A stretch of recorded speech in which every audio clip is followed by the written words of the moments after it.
इस वक्त ब्लास्फेमी का जिक्र आता है तो हमारे जहनों में एक बात आती है कि शायद पाकिस्तान में, पाकिस्तान से बाहर या पाकिस्तान के किसी दूर दराज इलाके में किसी ने अपने अल्फाज के ज़रिए से या अपने एक्शन के ज़रिए से कोई ऐसा लफ्ज़ कह दिया हो जो कि अल्लाह पाक की शान में गुस्ताखी के ज़ुमरे में आता हो, खातमुन नबीयीन हज़रत मोहम्मद मुस्तफ़ा सल्लल्लाहु अलैहि वसल्लम की शान में गुस्ताखी के ज़ुमरे में आता हो, उम्महातुल मोमिनीन की गुस्ताखी के ज़ुमरे में आता हो, या कुरान पाक की तौहीन में के ज़ुमरे में आता हो।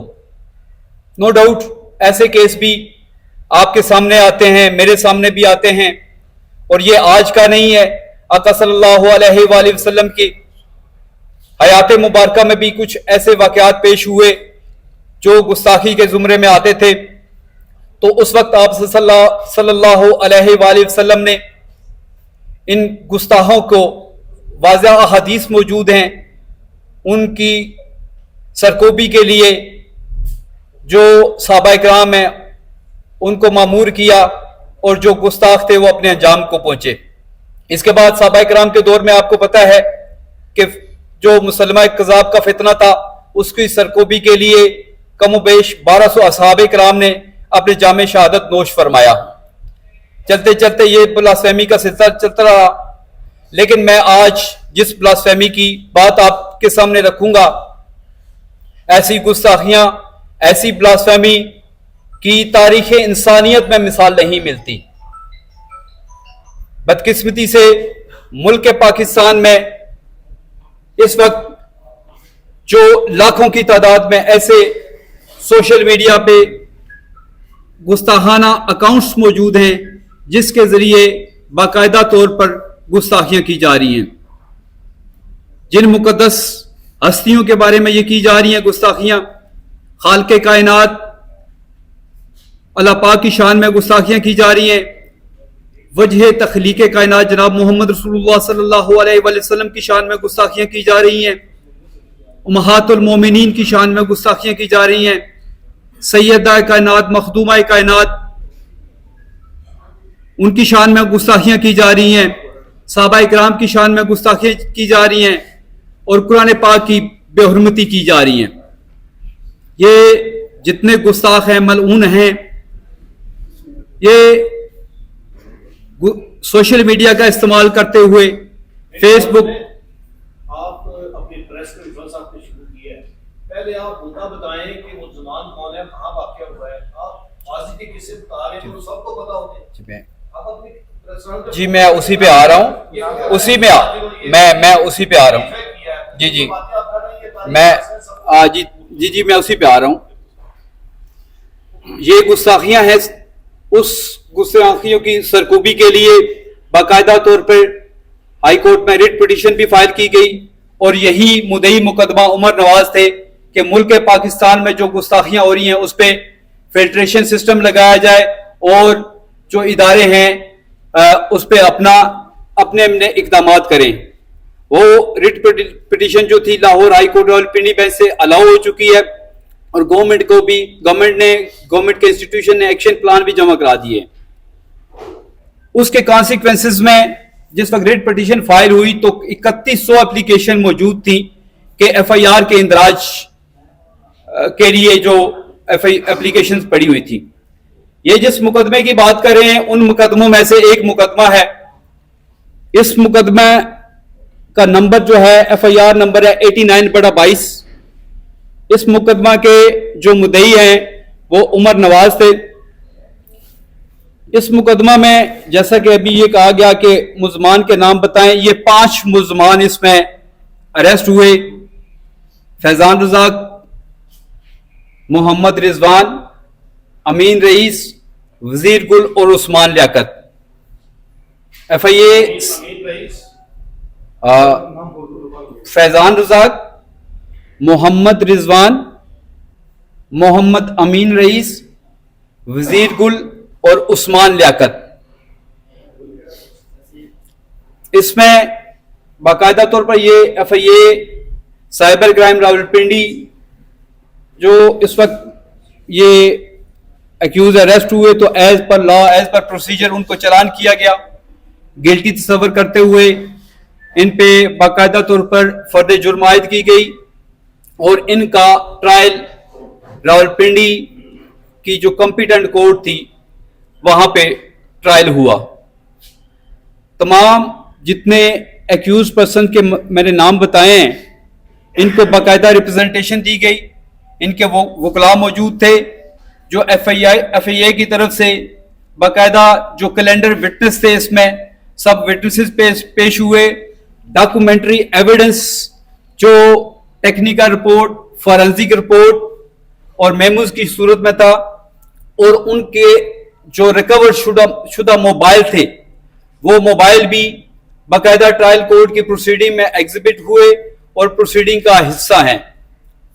ट्रायल कोर्ट ने जिस वक्त ट्रायल कंक्लूड किया तो चूंकि ये ऑफेंसेस इसमें थे 295A, 295B, 295C, section 22 P का और सेक्शन 11 पी का, तो उसमें बाकायदा तौर पर ट्रायल कंक्लूड करते हुए ट्रायल कोर्ट ने बाकायदा तौर पे तमाम मुल्ज़मान को गिल्टी करार दिया।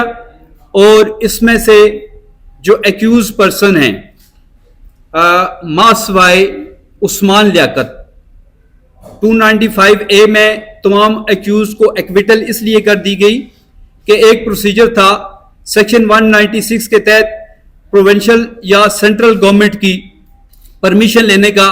तो ट्रायल कोर्ट ने यह कहा कि चूंकि ये परमिशन नहीं ली गई तो इसलिए 295A में कन्विक्शन नहीं हो सकती। 295B, 295C में तमाम मुल्ज़मान को जो तौहीन कुरान पाक था उसमें भी सजा हुई, और जो 295C थी उसमें डेथ सेंटेंस हुई। जबकि जो एक एक्यूज था उस्मान लियाकत, उस पे जो चार्ज था 295A और सेक्शन 11 पी का, तो उसको चूंकि 295A में सब मुल्ज़मान की एक्विटल थी, इसलिए सेक्शन 11 पी का में उसको 7 साल सजा दी गई। इस फैसला को तमाम एक्यूज ने Lahore high court Rawalpindi bench में चैलेंज किया और बाकायदा तौर पर उनकी रिप्रेजेंटेशन मौजूद रही। बदकिस्मती से ये जिस वक्त फैसला आया तो ये फैसला है जनाब 20/11/2025 को Lahore high court Rawalpindi bench Rawalpindi ने तमाम एक्यूज पर्सन को एक्विट कर दिया, जिनकी बाकायदा तौर पर ट्रायल हुआ, प्रोसीडिंग हुई। उनको हेयरिंग दिए बगैर, मैं इसको एक्सप्लेन करूंगा कि हेयरिंग कैसे दिए बगैर, यानी कि 10 मिनट की प्रोसीडिंग हुई तो उसमें तमाम एक्यूज पर्सन को एक्विट कर दिया गया। 20/11 को जिस वक्त मैं कोर्ट में पेश हुआ तो एक एक्यूज्ड फैजान रजा के वकील उस वक्त हाजिर थे और एक एक्यूज था मोहम्मद रिजवान, उसके वकील जहांगीर इकबाल, वो हाजिर थे। मैंने ऑनरेबल कोर्ट की तवज्जो इस तरफ मबजूल करवाई कि चूंकि रिप्रेजेंटेशन मौजूद नहीं है, लिहाजा आप इस केस को अर्जेंट करें। जब तक प्रॉपर रिप्रेजेंटेशन नहीं है तो उस वक्त तक आप केस की हेयरिंग ना करें। तो ऑनरेबल बेंच ने यह कहा, डीबी में यह केस था जो मुश्तमिल थी जस्टिस जवाद साहब और जस्टिस चौधरी सुल्तान महमूद पे, तो उन्होंने ये कहा कि आज सिर्फ जो हाजिर एक्यूज पर्सन के वकला हैं उनको सुन लेते हैं, बाकी जिस वक्त वो हाजिर आएंगे तो सुन लिया जाएगा। लेकिन एस्टॉनिशिंगली जिस वक्त 25 दिन के बाद ये फैसला आया तो ये पता चला कि तमाम एक्यूज पर्सन को रिहा कर दिया गया है। ये तहरीरी फैसला आने से कबल बीबीसी की न्यूज आती है, उसमें खबर चलती है जी कि पाकिस्तान में जो ब्लास्फेमी का इस एफआईआर के नंबर के तहत जो ऑफेंस था उसके एक्यूज पर्सन को रिहा कर दिया गया है। बड़ा ये तल्ख लम्हात थे हमारे लिए, परेशान कुल लम्हात थे। हमने फौरी तौर पे एक CM Lahore high court Rawalpindi bench में फाइल की जिसके तहत हमने कोर्ट की तवज्जो इस तरफ मबजूल करवाई कि चूंकि इस केस की जो एक्यूज हैं उनकी मैं प्रॉपर हेयरिंग ही हमें नहीं दी गई है और ना ही उस दिन वकला मौजूद है बाकी मुल्जमान के, तो आप इस केस को रीफिक्स करें। वो केस आज तक ऑब्जेक्शन में पड़ा हुआ है। एक दफा कोर्ट में गया तो उन्होंने रिटर्न कर दिया कि नहीं जी ये केस तो डिसाइड हो चुका। तो इसमें जनाब एक तो हमें राइट ऑफ हेयरिंग नहीं दिया गया, प्रॉपर सुना नहीं गया, और इतनी ही उजलत में जो मुल्जमान के वकला है उनकी अदम मौजूदगी में, उनकी अदम हाजिरी में वो केस का फैसला सुना दिया गया। मेरे पास ये फैसले की कॉपी है। जो मैं ये बात कर रहा हूं कि अदम हाजिरी की वजह से कर दिया गया, वो अगर मुलाजा फरमाएं, ये जजमेंट की जो हाजिरी है उस पर अगर आप देखते हैं तो जिन वकला की तरफ से जिन हाजिरी है उसमें सिर्फ लिखा गया है कोई मिस तायरा सिद्दीकी है एडवोकेट फॉर दी अपीलांट। हालांकि उस अपील में जो कौंसल थे वो Hasan Raza Pasha advocate supreme court of Pakistan थे, लेकिन नाम लिखा गया मिस तायरा सिद्दीकी। इलावा Azeem Mohammad Jahangir Iqbal advocate for the appellants in criminal appeal number 588 and 738। हालांकि 588 जो अपील थी वो फैजान रजा की अपील थी और उसके वकील रिजवान हैदर अफजल उस दिन कोर्ट में मौजूद थे, लेकिन उनका नाम भी हाजिरी शीट में नहीं है, जहांगीर इकबाल का नाम लिख दिया गया। तो एक और एक्यूज था वजीर गुल, शायद लंगड़ियाल उसके वकील थे, वो जनाब उस दिन कोर्ट में हाजिर नहीं थे। इलावा अजीम उस्मान लियाकत जिसकी रिप्रेजेंटेशन अब्दुल हमीद राना कर रहे थे वो भी कोर्ट में मौजूद नहीं थे। इसलिए ये जो हाजिरी शीट है ये साबित करती है कि एक तो उस दिन वकला मौजूद नहीं थे और दूसरी बात यह है कि जो वकला मौजूद थे उनकी भी हाजिरी गलत तौर पर मेंशन की गई। मैंने जो 7-8 मिनट की हेयरिंग हुई उसमें मैंने कोर्ट को ये मुतवज्जो करते हुए ये बात की कि आप इतनी उजरत में ये फैसला कर रहे हैं, इसमें एक एक्यूज है वजीर गुल, उसकी अगर गुस्ताखियां देखते हैं अल्लाह पाक की शान में है, नबी मोहतरम सल्लल्लाहु अलैहि वसल्लम की शान में गुस्ताखियां हैं और कुरान की बेहुरमती है।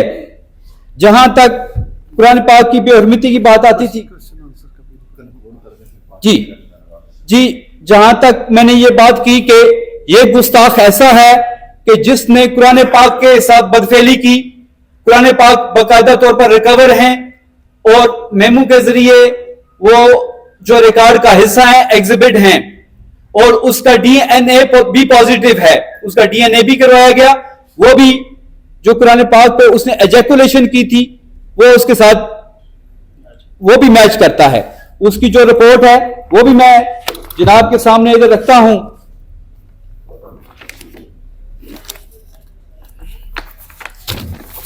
ये वो रिपोर्ट है जो पंजाब फोरेंसिक एजेंसी की तरफ से जनरेट हुई और बाकायदा तौर पर इस एक्यूज का जो डीएनए वो मैच कर गया, लेकिन इस पे बदकिस्मती से जो रिमार्क्स आए कि इस बात को छोड़े।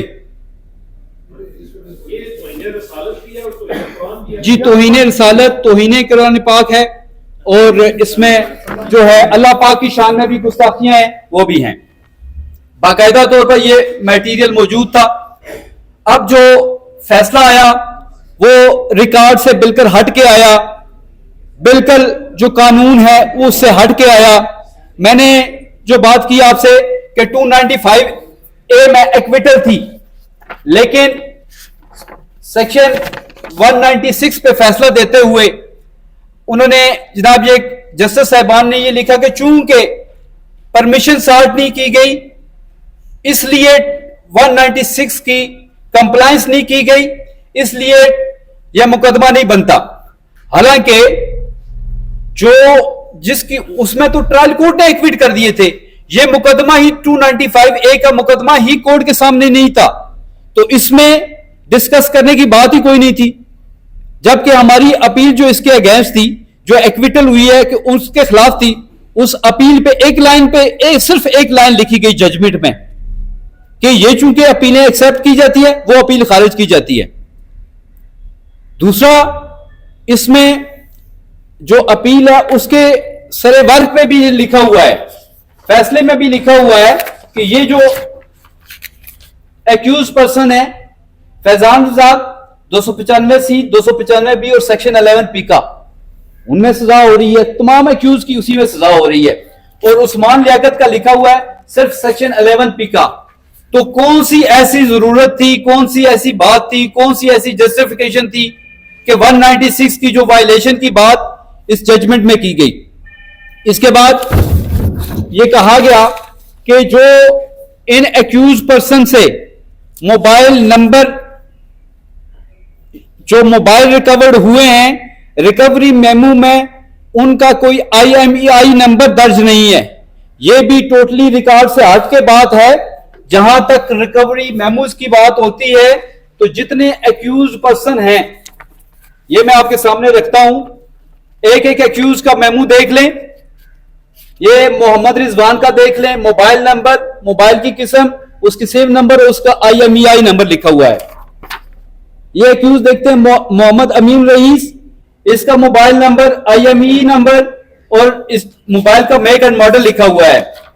इसी तरह मोहम्मद रिजवान का देखते हैं, वो लिखा हुआ है। फैजान रज़ाक का देखते हैं, वो mobile number, IMEI number, SIM number लिखे हुए हैं।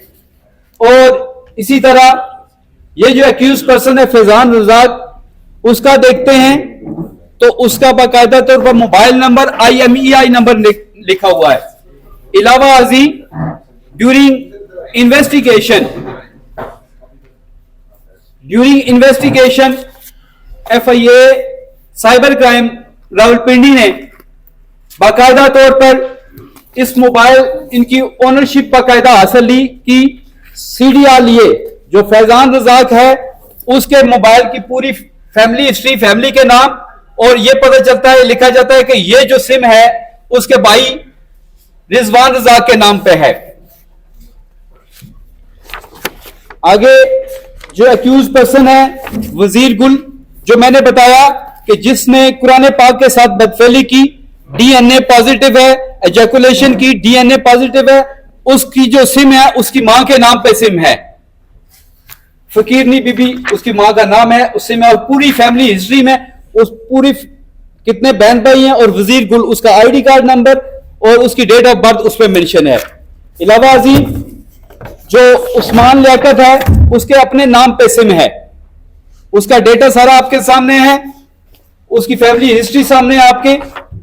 जो चलान मुरतब हुआ तो उसमें यह कहा गया कि जो मुल्ज़म अमीन रईस है उसके अपने नाम पे सिम है, जो मुल्ज़म मोहम्मद रिजवान है उसके भाई के नाम इरफान के नाम पे सिम है। 342 की स्टेटमेंट एक आती है ट्रायल कोर्ट में, मुल्ज़म को यह राइट दिया जाता है कि अगर आप अपने डिफेंस में कोई चीज, कोई बात करना चाहते हैं तो आके बात कर सकते हैं। तो आज दिन तक डिफेंस में कोई बात नहीं की गई, अपनी इन मलकियत जितनी लगी थी इनको चैलेंज नहीं किया गया। जो टेक्निकल रिपोर्ट बनी मुदई के मोबाइल CD की, जिसमें रिसीविंग एंड पे तमाम एक्यूज पर्सन उनके मोबाइल नंबर और उन्होंने जो ब्लास्फेमी की थी वो प्रूव्ड होती है, इनकी टेक्निकल रिपोर्ट्स बनती हैं वो प्रूव्ड होती हैं।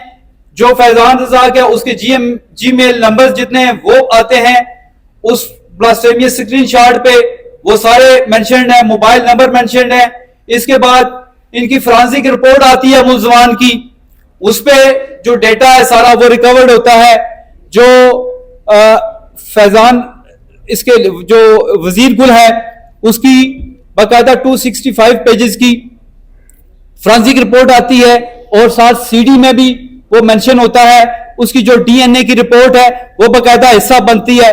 लेकिन इसके बावजूद ये कह दिया गया कि मुल्ज़मान को बरी किया जाता है, और चूंकि सिम थर्ड पर्सन के नाम है, हमने ये नहीं देखना होता कि जनाब ये किसके नाम है। सपोज अगर कोई शख्स एक बंदूक उठाता है, किसी बंदे को मर्डर कर देता है, तो यह सवाल नहीं आता कि ये किसी सिक्योरिटी गार्ड से छीन के ली गई, क्या इसके वालिद के नाम पे है, किसके नाम पे है, उसकी मलकियत नहीं पूछी जाती। नारकोटिक्स के केस में जिससे ये मंशियात बरामद होती है, तस्वर यही किया जाता है एक्यूज वही होता है जिसके कब्जे से निकली गई। एक्सप्लोसिव मटेरियल, धमाका खेज मवाद अगर निकलता है तो ये तस्वर वही किया जाता है, वही मुल्जम है और उसी को सजा दी जाती है।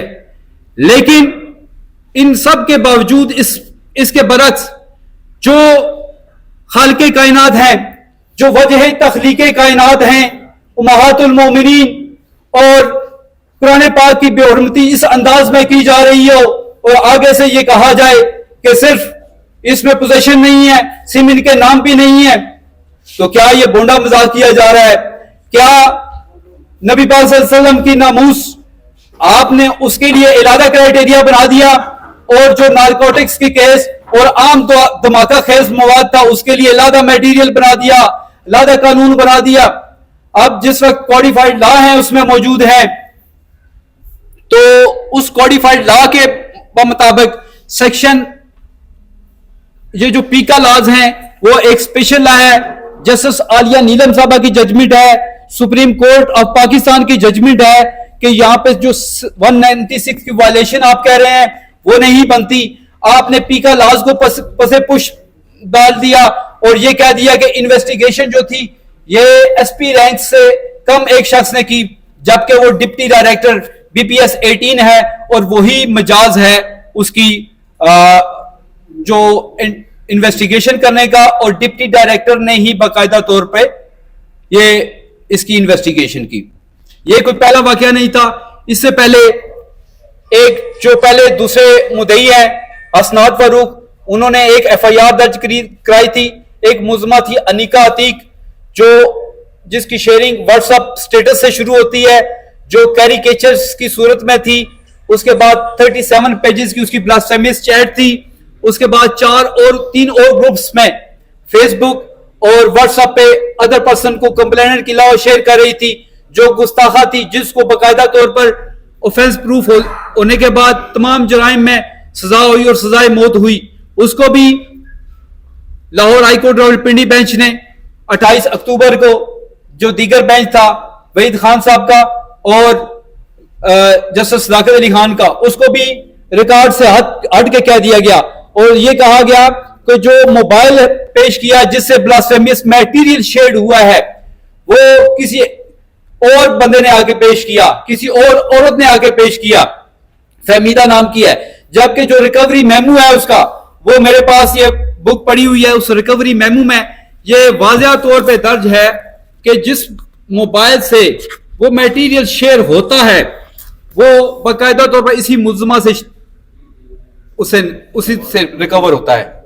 इसको भी फसे पुश डाल दिया गया और उसमें भी 6-7 मिनट की हेयरिंग देके एक सिर्फ ये था कि वही जो वकील था आसिया मसीह का सैफुल मलूक, वो आया और 7-8 मिनट की हेयरिंग में इन मुकद्दस हस्तियों के बारे में, अल्लाह पाक की शान में जो गुस्ताखी हुई थी, जो वजह तख्लीके कायनात जनाब मोहम्मद रसूलुल्लाह सल्लल्लाहु अलैहि वसल्लम की शान में गुस्ताखी हुई, उम्महातुल मोमिनीन की शान में गुस्ताखी हुई और जो कुरान पाक की तौहीन हुई, वो गुस्ताखियां ऐसी थी कि इंसानी जिस्म के वो अज़ा जिनका हम नाम भी नहीं ले सकते, उन पे इन मुकद्दस हस्तियों के नाम और ये तहरीरें लिखी गई। मुफ्ती हनीफ कुरैशी साहब मौजूद हैं, इन्होंने भी 2 साल कबल रमजान ट्रांसमिशन में बाकायदा तौर पर पाकिस्तान में जो गुस्ताखियां हो रही हैं उसकी निशानदेही की थी और बाकायदा तौर पर प्रोग्राम भी किया था। हमने रिट पिटीशन फाइल की, उसमें भी डायरेक्शन हो चुकी। इससे पहले 2011 में डायरेक्शन हो चुकी, 2017 में डायरेक्शन हो चुकी, 2019 और 2021 में, और अब 2025 में Lahore high court Rawalpindi bench जनाब जस्टिस चौधरी अब्दुल अजीज साहब ने एक रिट पिटीशन इसी उमर नवाज की रिट पिटीशन का फैसला करते हुए गवर्नमेंट से, ये गवर्नमेंट के इंस्टीट्यूशन से ये तकाजा किया और उनको ऑर्डर किया कि ये रिकमेंडेशन है, ये हदायत है, पाकिस्तान में ये जो फितना ब्लास्फेमी का चला है इस पे फिल्ट्रेशन लगाया जाए, इसको जो खात्मा है इसकी सरकोबी के लिए इकदामात किए जाएं। आज तक पीटीए ने मेरे जो नॉलेज के मुताबिक वो कोई 70 से 80 हजार जो साइट्स थी वो बंद की हैं, जबकि ये रिट पिटीशन जिस वक्त पेंडिंग थी तो उस वक्त ये कहा जाता था, FIA की रिपोर्ट थी कि 5 लाख से ज्यादा URL ऐसे हैं जो गुस्ताखी पे मबनी हैं, जो पाकिस्तान जैसे इस्लाम के नाम पे मरने वाले इस मुल्क में यह तस्वर भी नहीं किया जा सकता कि गुस्ताखी और इस अंदाज में गुस्ताखी हो। मेरी तमाम इदारों से, आर्मी चीफ जनाब सैयद आसम मुनीर साहब से ये रिक्वेस्ट है कि आप अपना किरदार अदा करें। अल्लाह ताला ने आपको इज्जत दी है, आप भी सैयद फैमिली से हैं, सादात फैमिली से हैं, आप भी इस फितने की सरकूबी के लिए पाकिस्तान में फिल्ट्रेशन सिस्टम लगाया जाए और इस फितने से निजात दी जाए। मैं चीफ जस्टिस ऑफ पाकिस्तान से, chief justice Lahore high court से, जनाब प्राइम मिनिस्टर से साहब से और जनाब प्रेसिडेंट ऑफ पाकिस्तान से और तमाम इदारे PTA, पेमरा, रिलीजियस अफेयर, उनसे दस्ता गुजारिश करता हूं कि खुदारा आप अपना किरदार अदा करें और इन मुकद्दस हस्तियों की शान में जो गुस्ताखियां हो रही हैं उसके खात्मे के लिए अपना किरदार अदा करें।